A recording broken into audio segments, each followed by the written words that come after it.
श्री भागवत भगवान की है आरती, पापियों को पाप से है तारती। श्री भागवत भगवान की है आरती, पापियों को पाप से है तारती। श्री भागवत भगवान की है आरती, राधे पापियों को पाप से है तारती। श्री भागवत भगवान की है आरती, पापियों को पाप से है तारती। ये अमर ग्रंथ, ये मुक्ति पंथ, ये पंचम वेद निराला, हर ज्योति जगाने वाला। ये अमर ग्रंथ, ये मुक्ति पंथ, ये पंचम वेद निराला, सब ज्योति जगाने वाला। ये अमर ग्रंथ, ये मुक्ति पंथ, ये पंचम वेद निराला, नव ज्योति जगाने वाला। ये अमर ग्रंथ, ये मुक्ति पंथ, ये पंचम वेद निराला, सब ज्योति जगाने वाला। हरि नाम यही, हरि ध्यान यही, हरि नाम यही, हरि ध्यान यही, ओ हरि नाम यही, हरि ध्यान यही, हरि नाम यही, हरि ध्यान यही। जग के मंगल की आरती। हरि पाप से है तारती। श्री भागवत भगवान की है आरती, पापियों को पाप से है तारती। ये शांति गीत पावन पुनीत, पापों को मिटाने वाला, हर दर्श कराने वाला। ये शांति गीत पावन पुनीत, पापों को मिटाने वाला, हरि दर्श कराने वाला।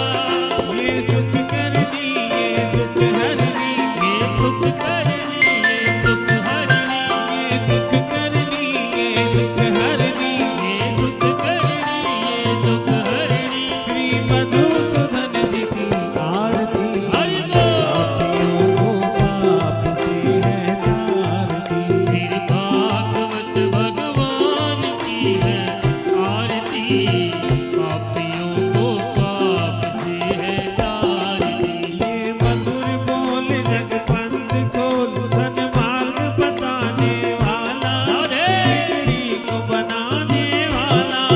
ये मधुर बोल जगबंद को सन्मार्ग बताने वाला, बिगड़ी को बनाने वाला। श्री राम यही, घनश्याम यही, श्री राम यही, घनश्याम यही, श्री राम यही, घनश्याम यही, श्री राम यही, घनश्याम यही। प्रभु की महिमा की आरती। हरि पाप से है तारती। श्री भागवत भगवान की है आरती, पापियों को पाप से है तारती। श्री भागवत बोलिए भागवत भगवान की। पापियों को पाप से है तारती। श्री भागवत भगवान की है आरती, पापियों को पाप से है तारती। पापियों को पाप से है तारती। पापियों को पाप से है।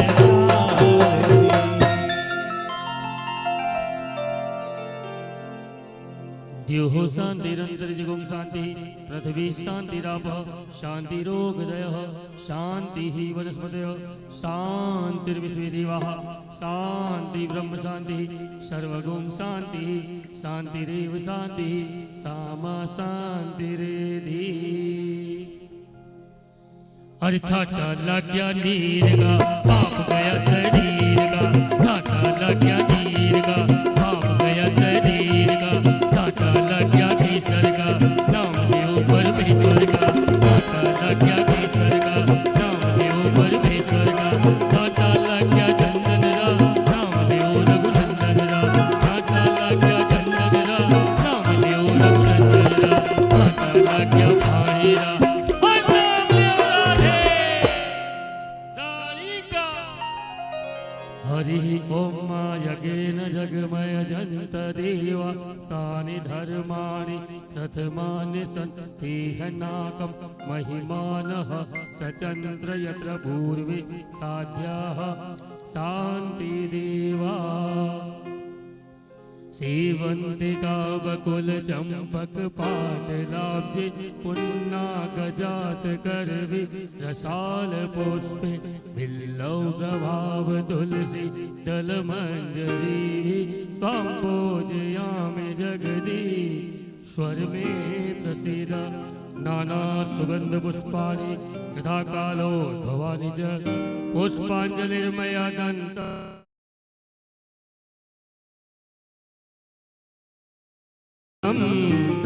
गृहाणां परमेश्वर मंत्र पुष्पांजलि समर्पयामि नमः।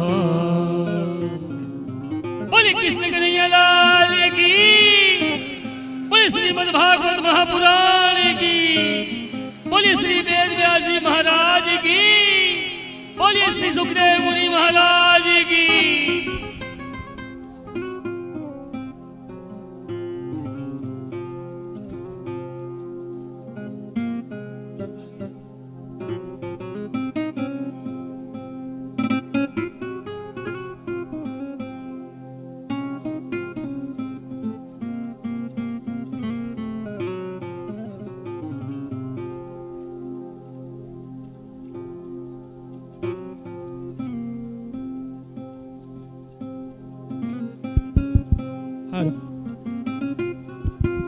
भागीरथपुरम किस पावन धरा पर आयोजित श्रीमद् भागवत कथा ज्ञान सप्ताह यज्ञ में आए हुए समस्त भागवत भक्तों का पंडित केपी त्रिपाठी स्मारक चिकित्सालय पुरे लाला एवं साईं आभा मैटरनिटी सेंटर सुकुल बाजार आप सभी का हार्दिक स्वागत अभिनंदन एवं वंदन करता है।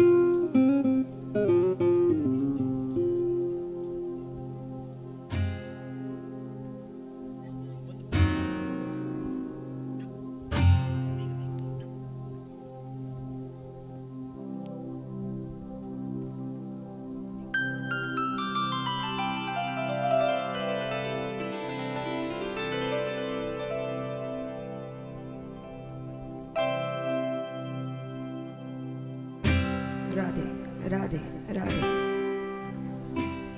राधे राधे राधे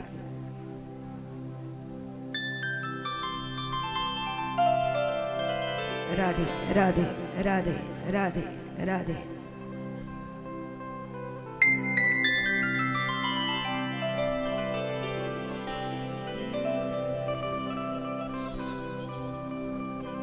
बोलिए गणेश जी महाराज की जय।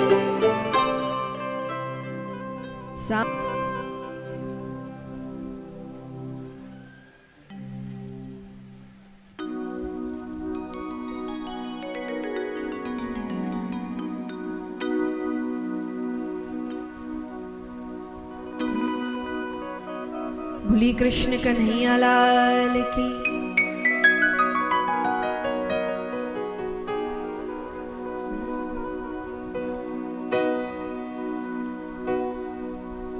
मुरलीधरा मन मोहना, मुरलीधरा मन मोहना,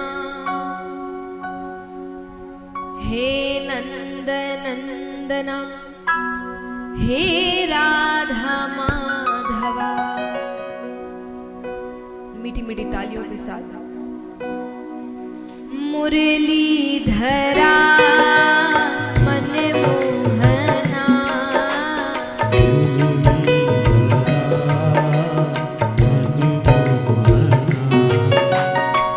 मुरलीधरा मन मोहना,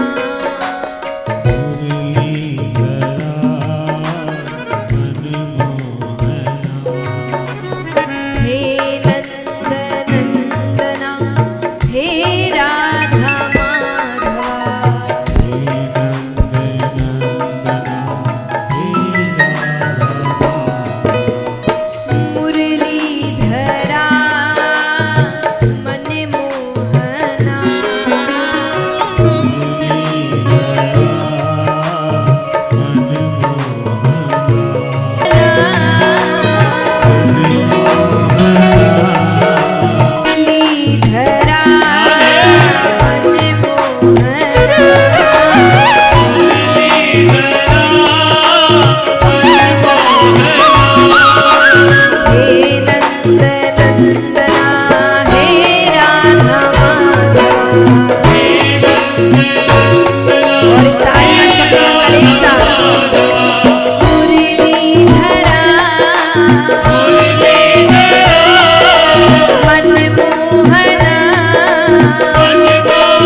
नंदनंदना हे राधा माधवा।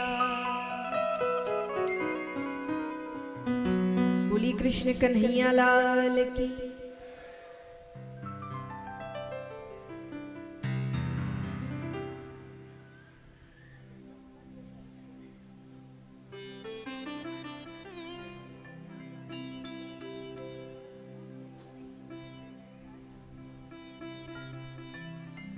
राधे।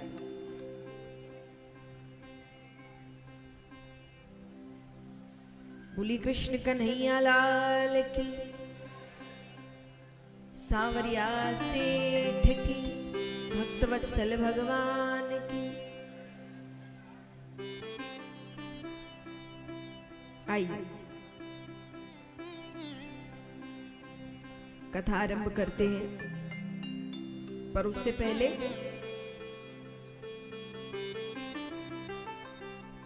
होमवर्क। कल कौन कौन सी कथाएं हुई बताइए। आपको लगा मैं मजाक कर रही थी कल?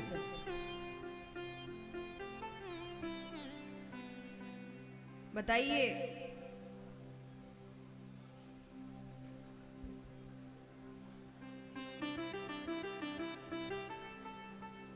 मुझे बताना है, एक दूसरे को नहीं।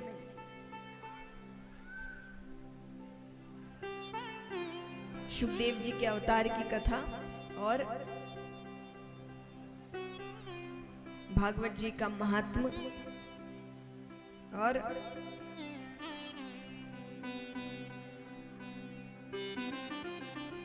वो उधर से आ गया जवाब।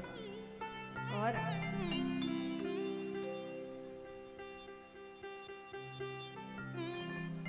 अमर कथा। तो ये सभी कथाएं हमने कल सुनी।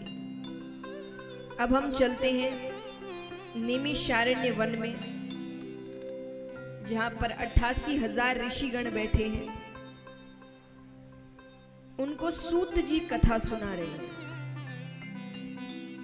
88,000 ऋषिगणों में जो सबसे बड़े ऋषि हैं उनका नाम है शौनक ऋषि।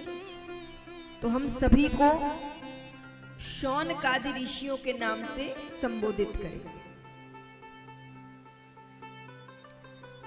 तो यहां पर शौनकादि ऋषि सूत जी से पूछते हैं, अज्ञान ध्वंत विदवंश कोटि सूर्य समाप्रभा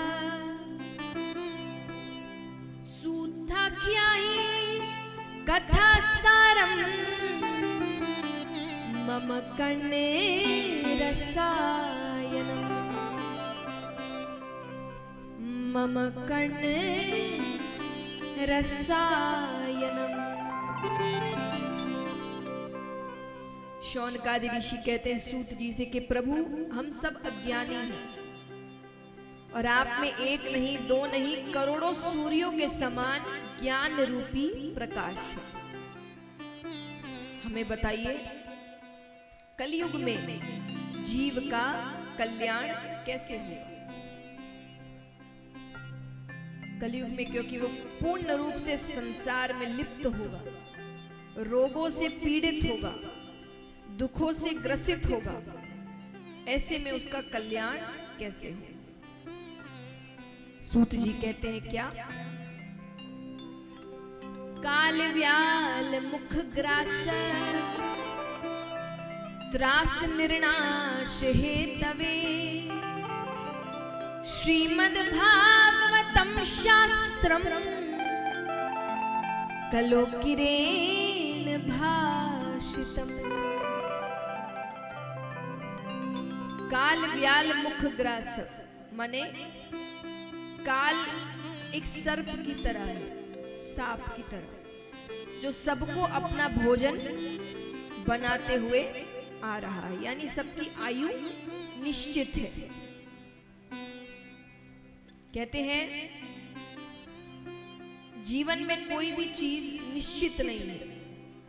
जैसे मान लीजिए एक बच्चा जन्म लेता है, अब वो बड़ा होगा कि नहीं होगा इसमें संदेह है। संदेह माने डाउट, होगा नहीं होगा पता नहीं, तो संदेह है, हाँ या ना? जोर से कहिए हाँ या ना। संदेह है, पता नहीं बड़ा होगा नहीं होगा। वो बच्चा पढ़ाई करेगा कि नहीं करेगा इसमें संदेह है।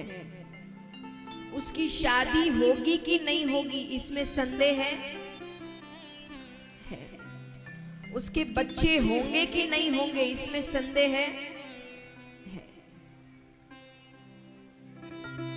वो मरेगा कि नहीं मरेगा इसमें संदेह है। इसमें कोई संदेह, जन्म लिया है तो मरना निश्चित है, जरूर मरेगा। लेकिन उस मरने की तैयारी क्या हुई है? कितने हैं जिन्होंने, अच्छा यहाँ कितने लोग हैं जो साल में 2 साल में एक बार कहीं परिवार के साथ बाहर जाते हैं? हाथ उठाना।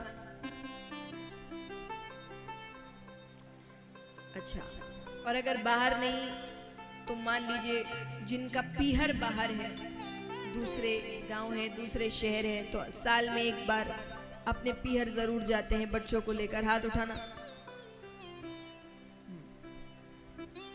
तो मतलब बाहर निकलना हो जाता है साल 2 साल में एक बार। कितनी तैयारियां करते हैं?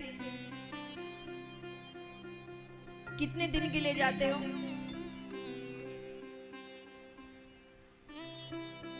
एक हफ्ता 10 दिन ज्यादा से ज्यादा। बड़ी तैयारियां करते हैं। सबसे पहले क्या करते हो? टिकट, जितनी जल्दी उतनी सस्ती।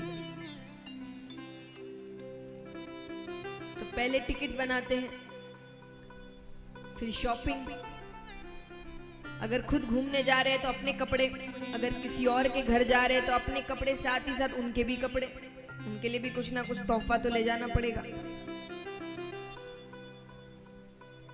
तो फिर जब जाने का समय आता है तब पूरी पैकिंग होती है, तैयारियां चलती है, सूटकेस बांधे जाते हैं, खाने का सामान, पानी का सामान, सब कुछ लिया जाता है। तो केवल 10 दिन के लिए कितनी तैयारियां? बहुत तैयारियां। ऊपर जाने की तैयारियां कितनों ने की है?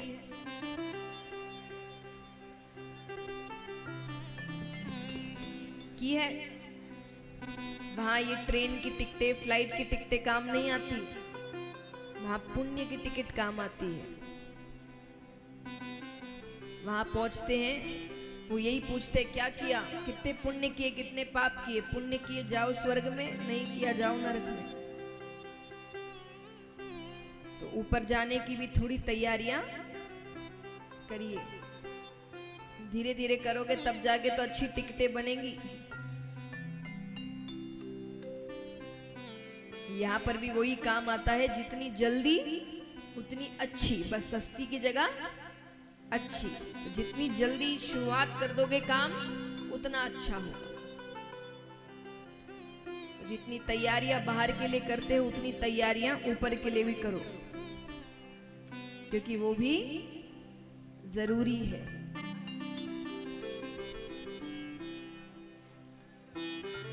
एक बार एक सेठ जी थे, उनके गांव में एक संत आए। तो वो संत के पास जाते हैं।